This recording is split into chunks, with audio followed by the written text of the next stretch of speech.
Saya Wisnu. Saya Brian. Saya Sari. Saya Rahmat. Saya Irwan. Selanjutnya pada video kali ini kami akan menjelaskan sistem kopling dan kemudian beberapa pengukuran yang akan kami lakukan setelah akan menjelaskan sistem kopling, yaitu komponennya adalah plat kopling atau kampas kopling. Saya akan melakukan pengukuran dan pemeriksaannya. Sebelum saya melakukan pemeriksaan dan pengukuran, saya akan menjelaskan mengenai fungsi dari kampas kopling ini. Kampas kopling ialah suatu sistem dari kopling yang berfungsi untuk meluruskan tenaga dari mesin yang diteruskan ke transmisi. Selanjutnya, untuk pengukuran serta pemeriksaannya, kita bisa melihat dari visualnya, yaitu apakah ada bagian asbes yang terbakar atau cacat. Kemudian yang kedua, kita bisa melakukan pengukuran yaitu dengan menggunakan vernier caliper. Sebelum menggunakan vernier caliper ini, kita harus mengkalibrasinya terlebih dahulu sampai pada angka 0. Untuk pengukuran pertama, kita bisa mengukur ketebalan dari plat kopling. Kita bisa langsung mengukur ketebalannya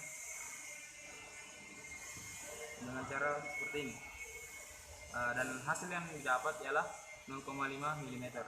Selanjutnya kita akan mengukur kedalaman plat kopling ini. Caranya ialah memakai pengukur kedalaman dari vernier caliper.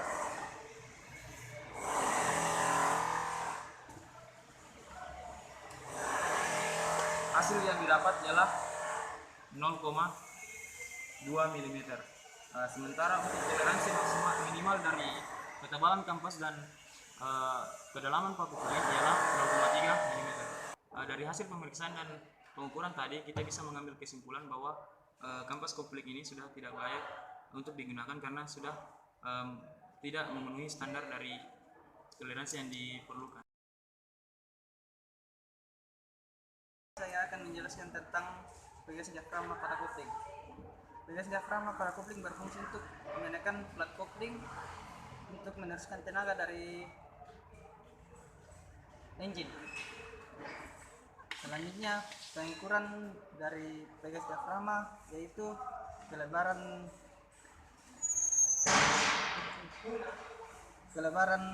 pegas bagian atas dan keausannya. Alat yang digunakan untuk mengukur pegas diafragma yaitu vernier caliper. Untuk pegas diafragma yaitu seperti ini.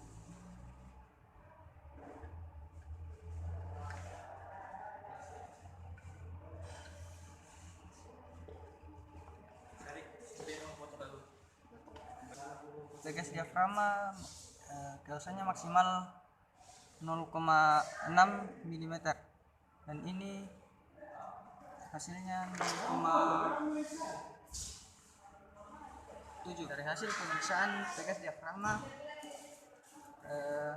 hasil yang saya dapatkan sudah melewati batas maksimum sehingga pegas diafragma harus diganti.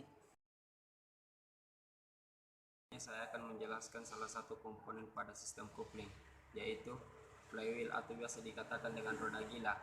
Merupakan sebuah piringan roda besi dan roda gila berfungsi untuk meredam terjadinya perubahan kecepatan putaran mesin mobil. Selanjutnya, pada roda gila atau flywheel pada mesin mobil adalah sebagai tempat untuk menaruh cover clutch atau pegas matahari kopling. Di antara cover clutch dan roda gila terdapat plat kopling. Yang kampas atau kopling mobil atau plat kopling terletak di antara roda gila matahari atau plat cover.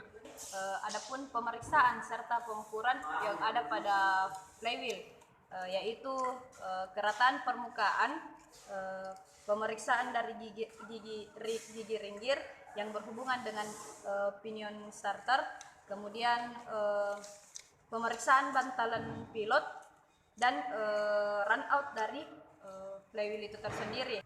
Untuk pemeriksaan yang pertama yaitu kerataan pada flywheel dengan menggunakan straight edge dan feeler gig. Pertama-tama flywheel diletakkan pada tempat yang rata, kemudian diukur dengan straight edge. Letakkan straight edge pada permukaan flywheel Kemudian masukkan filler gig.